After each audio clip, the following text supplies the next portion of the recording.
Yeah, g'day everyone, Aussie Shooter here. Now, I'm not sure if Tim Priest has been watching my videos or not, but this recent article in Telegraph certainly suggests that he has. And I know you guys have been watching my videos regarding the high cost of housing prisoners. And on this, in this article here, Tuesday, December the 3rd, there you go, right there, Telegraph, December 3rd, 2013. It's called "Call on Sheriff Joe to Cut the Jail Bill." There you go, right there, in the opinion section with Tim Priest. And Tim Priest goes on to say that he argues that the tough US prison system can show us how to bring down our costs in New South Wales. Now, this basically opened my eyes to a little known fact, actually, to most people, is that the cost of housing most juveniles in Australia is up to $283,000 a year per juvenile. I just couldn't believe when I read this, and I'm thinking to myself, what on earth is going on? The New South Wales government has a lot to answer, and most governments around Australia, I would say, has a lot to answer for this. What a complete and utterly absurd and negligent waste of taxpayers' money. $283,000 per prisoner. Where is this money going? And I just find it absolutely extraordinary, and something that's probably worth would be requiring some sort of royal commission into something like this. This is insane. But anyway, Tim Priest goes on to say that in United States, in Arizona, Sheriff Joe's managed to cut down the cost of housing each prisoner to only $21,000 a year, which is quite cheap considering in New South Wales here it costs us in excess of $80,000 to $100,000 a year per prisoner. So yeah, so he basically illustrates that he's done this, and goes on to say that his first act was to kick prisoners out of air-conditioned cells and into tents that he set up with a barbed wire compound.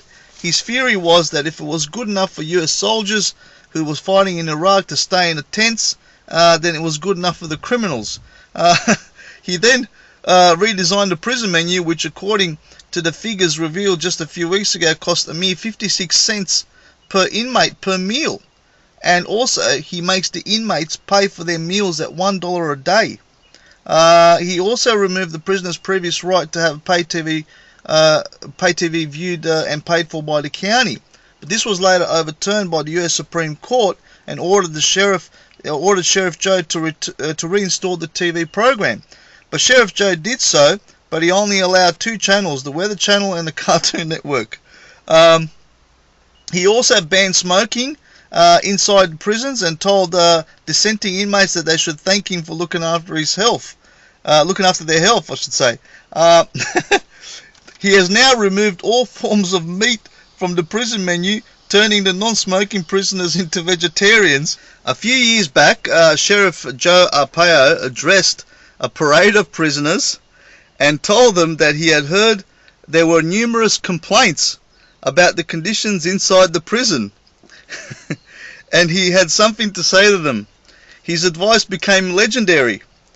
If you don't like it here, then don't come back. What a classic. Now take a closer look at Sheriff Joe Arpaio. Have a look at this bloke, okay? This is a typical no-nonsense traditional type of man that you simply would not want to mess with, and you simply wouldn't want to get on their bad side. Now this is the sort of bloke we need more of in our judicial and our police system. And this guy certainly isn't going to let the criminals get away with any kind of nonsense, and he certainly is going to be tough on crime. Tim Priest goes on to say, I'm thinking we need Sheriff Joe to come to New South Wales and to show us how to reduce the cost of prisoners, especially juveniles. Either that or we could outsource New South Wales corrections to the county sheriff. That's a brilliant story, and well done, Tim Priest, for publishing it. So yeah, well, it just goes to show you that where there's a will, there's a way. And I certainly don't see why the cost of prisoners should be so high. And this juvenile cost of $283,000 a year, is just diabolical. I just can't believe that. So there you have it. Well done, Tim Priest. Actually, really good article. And for those of you who haven't read it, I recommend you read it. So alright guys, Aussie Shooter signing out. and I'll catch you later.